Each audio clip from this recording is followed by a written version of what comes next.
So, you're either starting a new character and want some insight, or you're brand new to the Elder Scrolls Online and you're not wanting to make a crucial mistake when starting the game. And here is a quick guide just to help you out and ease your worries about starting the game. So, in character creation, because we're starting at the beginning, you have three factions: the Ebonheart, the Daggerfall, the Aldemiri. Now, these are who you will fight for in the Alliance War. That is the PvP area, which is the center of the entire world map. And that's the only real difference it makes. It does start with you go through like a Alliance specific overland quest line, but if you're starting on a DLC, you likely won't see that until you want to. And if you were just in here for the main quest and then get into other things, then it won't make that big of a difference, but it does depict where you start. Ebonheart standing up near Skyrim, the Daggerfall Covenant starting near Daggerfall, and the Aldemiri Dominion starting down near Grotwood in the Land of the Elves. So, with that, as you can see for me, I have Any Race, Any Alliance, which is a crown store choosing that you can pick any race for any alliance, but if you don't have that, you will get locked into which races you can choose for which alliance. Things like Argonians, Dark Elves, Nords are stuck here with the Ebonheart. High Elves, Wood Elves, Khajiit are for the Aldemiri, and Breton, Orc, and Redguard are for the Daggerfall. Imperial is another choice, but that is a purchased class that you can get later.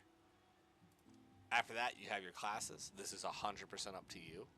As you may know, or may soon find out, Elder Scrolls is a very fluid class design, so although there are 3 separate skill lines for each specific class, there is a lot of fluidity amongst them. So if you want to be a Nightblade, which is the rogue, you can be a rogue that fights out in the open with a 2-hand axe, or you can be sneaky.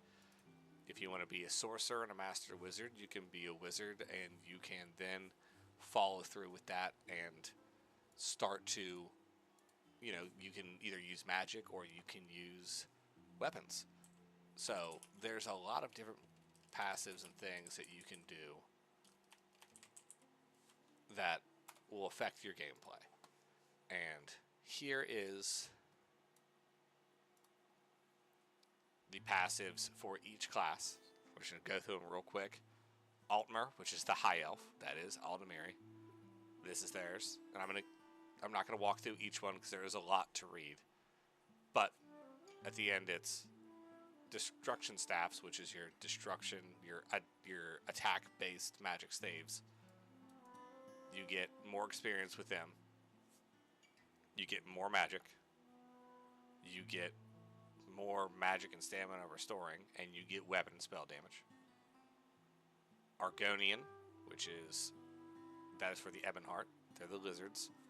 Amphibians, you can swim fast, and your restoration staff. So these guys have a lot of restoration things. They get disease resistance and max health increase healing done, and then potions give you extra resources.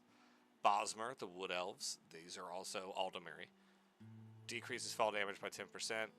Bows get more experience, stamina, disease and poison resistance, increase your movement speed by 5%, and spell and physical penetration by 950.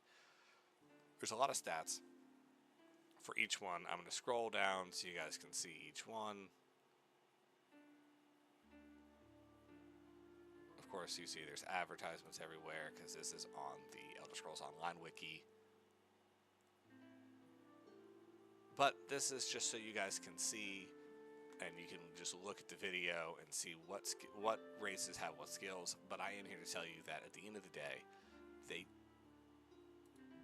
are not as important as some people will make them out to be. Yes, it can make a difference if you are trying to do full, hidden, 100% just burst damage. Some people will say that you have to play as the Khajiit because they get critical attack passives, which, yes, that is true. But that is, if you are fully min-maxing, that's true.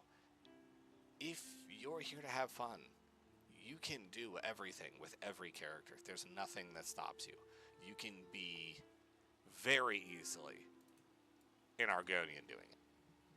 Yes, the passives from the Kashyyyk might help a little bit, but those passives can be easily mitigated by all of the other armor. And if you're purely min-maxing, then you're probably not watching this video because you already know what's going on. If you're new to the game, this is more to give you that page and that information so you can see what the racial passives are, and knowing that they don't make that much of a difference. It's like all of the other big MMOs. Yes, if you ask someone that's min-maxing and sweating over the game profusely, they're going to tell you that it makes a big difference. I'll tell you right now, I've been on this game for 7 years. It is not that big of a difference. Sure, some things change a little bit here and there, but overall, with all of the way that you level and your armor, and then later on champion points, it doesn't matter. It does not matter that much. You can do anything on anything. It's completely fine.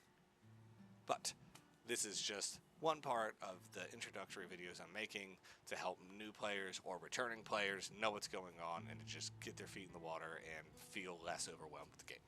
So thanks. Don't forget to like and subscribe, stick around, and check out my other intro videos.